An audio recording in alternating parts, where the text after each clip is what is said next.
Hey everyone, this is Yusuf watching Alchemist Academy. So आज हम discuss करने वाले हैं बच्चा, जैसे कि लास्ट वीडियो में हमने कहा था कि बेसिक टर्मिनोलॉजी डिस्कस करने वाले हैं, तो यहाँ पे हम लोग आ गए हैं बेसिक टर्मिनोलॉजी को डिस्कस करने के लिए।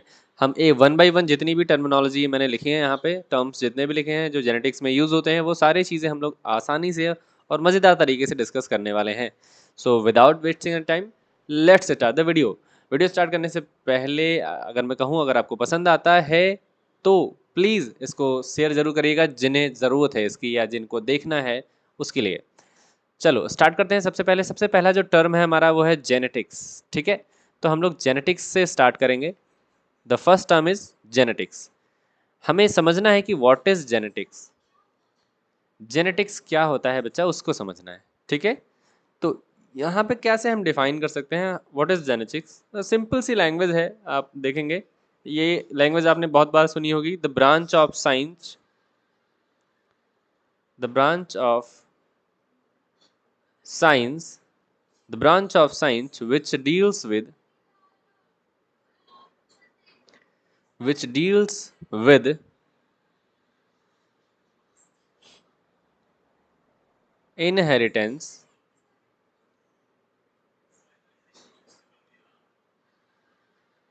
and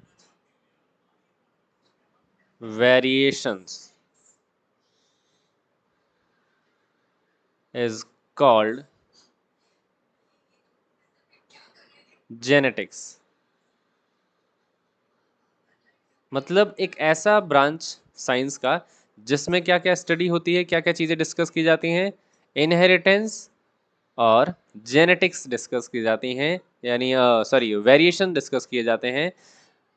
तो इस ब्रांच ऑफ साइंस को हम कहते हैं जेनेटिक्स। ये बहुत ही बेसिक सी डेफिनेशन है, आपको इसे याद करने में बिल्कुल टाइम नहीं लगेगा, है ना। दो चीज़ें आपको याद रखनी है, which deals with inheritance and variation, तो आपको बिल्कुल आसानी से समझ में आ जाने वाला है।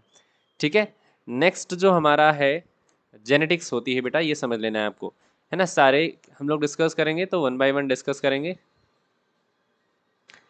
नेक्स्ट हमारा है बेटा दूसरा वाला, देखते हैं। दूसरा वाला है हमारा इनहेरिटेंस और हेरिडिटी। ठीक है, इनहेरिटेंस और हेरिडिटी। तो यहाँ पे हेडिंग डाल देते हैं इनहेरिटेंस। ठीक है, इनहेरिटेंस डालेंगे और समझने की कोशिश करेंगे कि इनहेरिटेंस क्या होता है या हेरिडिटी क्या होती है। दोनों का मतलब एक है ना। नॉर्मली हम लोग देखते हैं इनहेरिटेंस एंड हेरिडिटी में कि अगर एक प्रोजेनी है, एक प्रोजेनी है ना, जिसके फादर या मदर के हेयर अगर ब्लैक हैं, हेयर कैसे हैं, ब्लैक हेयर है बेटा। ठीक है, ब्लैक हेयर अगर इनके देखे जाते हैं तो पॉसिबिलिटी ये है कि जो प्रोजेनी है ना, मैक्सिमम पॉसिबिलिटी ये रहेगी कि प्रोजेनी के पास भी ब्लैक हेयर होंगे। मतलब कैरेक्टर एक तरह से ट्रांसफर हो रहा है ना। तो ऐसे ही हम इसे डिफाइन कर सकते हैं, लिख सकते हैं द प्रोसेस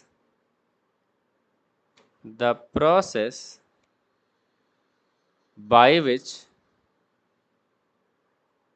एक ऐसा प्रोसेस बाय विच कैरेक्टर्स या traits are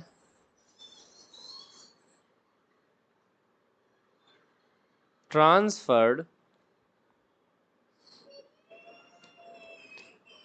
from one generation to the next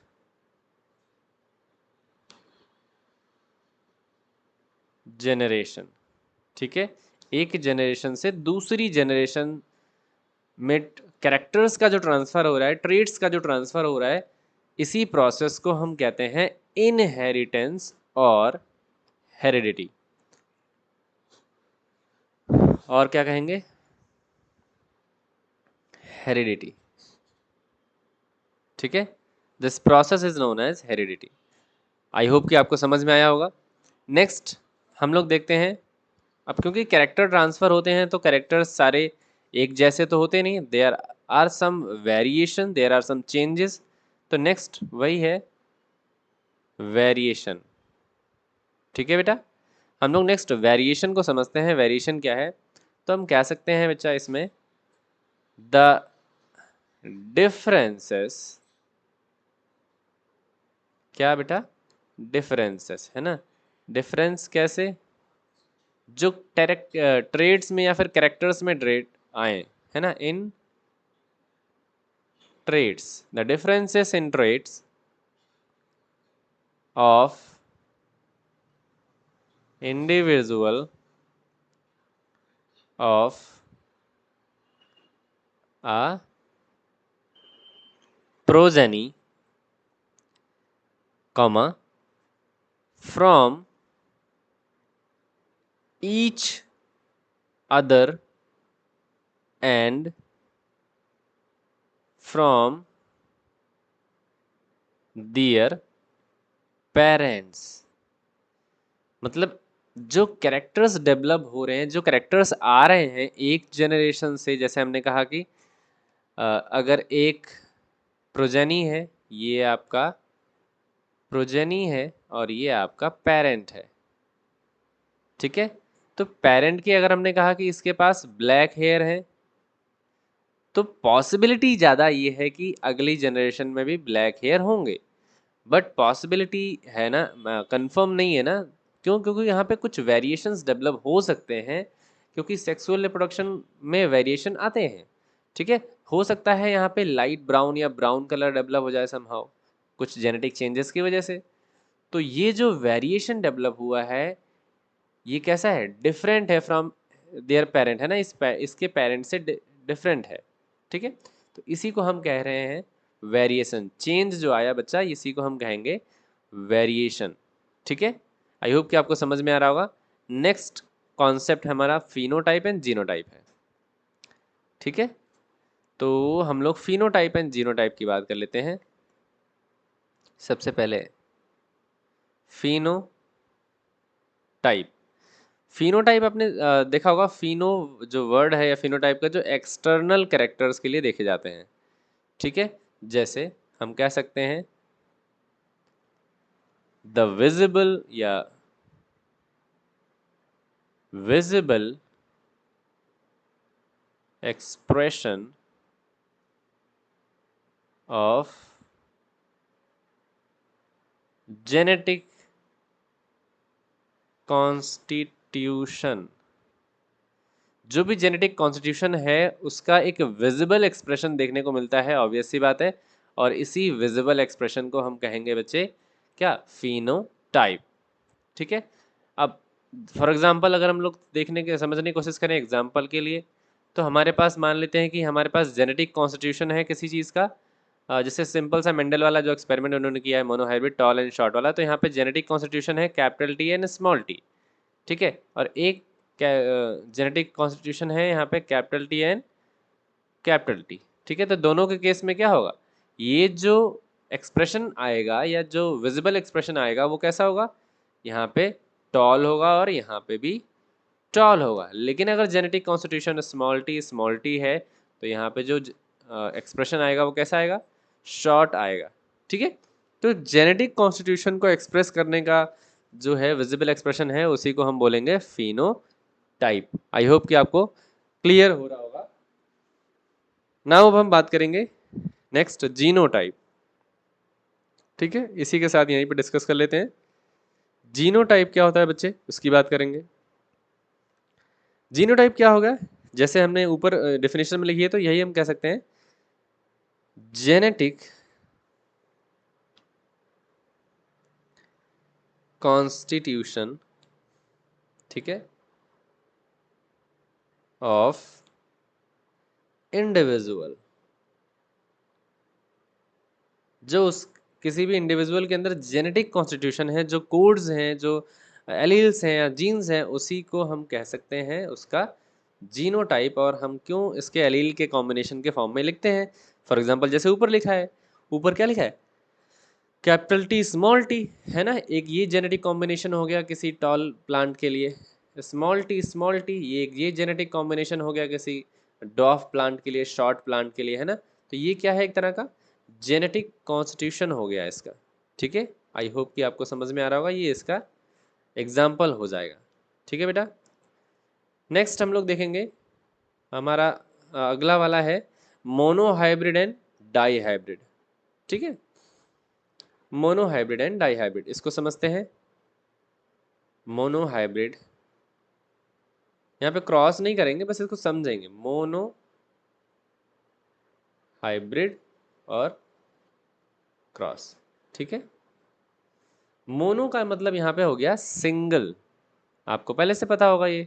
ठीक है, हाइब्रिड का मतलब आप जानते हो कि हाइब्रिड का मतलब मिक्स्ड हो गया एक तरह से।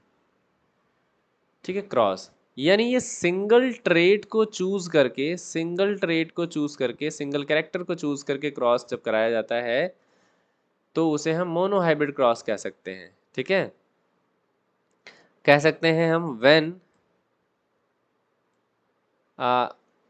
Cross is performed by choosing